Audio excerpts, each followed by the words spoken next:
देश के जाने माने सबसे सम्मानित उद्योगपति रतन टाटा जी आज हमारे बीच नहीं रहे हैं। रतन टाटा जी का जन्म 28 दिसंबर 1937 को होता है और इनकी मृत्यु 9 अक्टूबर 2024 को हो जाती है। कल देर रात ब्रीच कड़ी अस्पताल में अंतिम सांसें लेते हैं। वहीं रतन टाटा जी की मृत्यु पर पूरा देश गमगीन है। हर किसी की आंखें नम हैं। उनके निधन पर सभी तरह से शोक संदेशों का तांता लगा हुआ है। शायद ही इस देश में कोई दूसरा व्यक्ति होगा जिसे इतना सम्मान मिला हो, जितना सम्मान रतन टाटा जी को मिला है।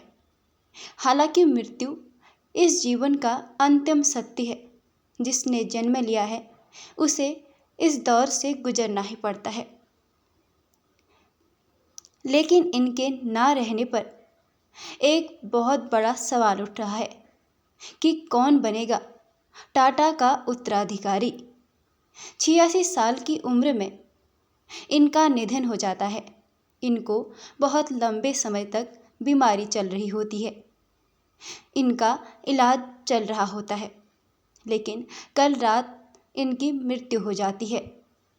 कल रात रतन टाटा अंतिम सांसें लेते हैं। ये खबर सुनकर पूरा देश भावुक हो रहा है। जहां पूरा देश रतन टाटा के उपलब्धियों को याद कर रहा है, उनके अच्छे कामों को याद कर रहा है।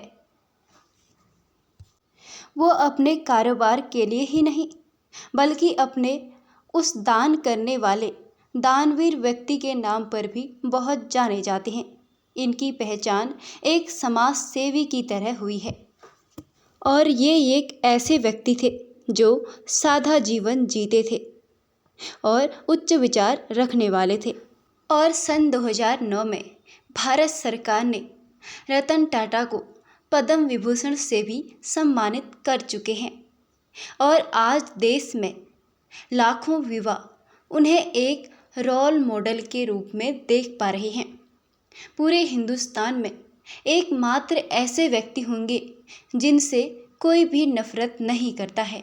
इनका व्यवहार सबसे एक समान होता था, सबसे बहुत प्रेम करते थे, एक दानी व्यक्ति थे, बहुत ज़्यादा दान करते थे। रतन टाटा एक स्ट्रिक्ट पायलट भी थे और इन्होंने कोविड-19 जैसी महामारी के दौरान जब देश में बहुत बीमारी फैल रही थी तो इन्होंने 1500 करोड़ पीएम केयर पर फंड भी दान किए थे। रतन टाटा नवल टाटा के बेटे थे। जब रतन टाटा 10 साल के थे तब उनकी माता और पिता का तलाक हो गया था। पिता नवल टाटा, माता सोनी टाटा अलग अलग हो गए थे। यानी जिंदगी के शुरुआत तौर पर ही ईश्वर ने परीक्षा लेनी शुरू कर दी। उन्हें उनके भाई को उनकी दादी नवाब भाई ने संभाला। वो मुंबई में टाटा पैलेस में रहते थे। 1955-1962 तक अमेरिका में रहे और अमेरिकी में नौकरी करते हुए उनका वहीं शादी करने का इरादा भी हो गया था, लेकिन भगवान को कुछ और ही मंजूर था। रतन टाटा ने कभी शादी नहीं करने का वादा किया था। उन्होंने कभी शादी क्यों नहीं की? क्योंकि रतन टाटा अमेरिका में रहते थे, तब वहाँ पर उन्हें एक लड़की से प्यार हो गया था और वो उससे वादा भी कर चुके थे शादी करने का।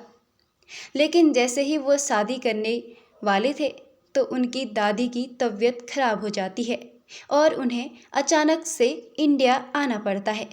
जैसे ही वो इंडिया आते हैं तो वो लड़की अमेरिका में किसी और से ही शादी कर लेती है। इसी वजह से रतन टाटा आज तक इन्होंने कभी शादी नहीं की है।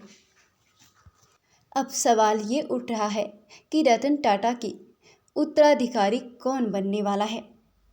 रतन टाटा के 3800 करोड़ के साम्राज्य की कमान किसको मिलने वाली है?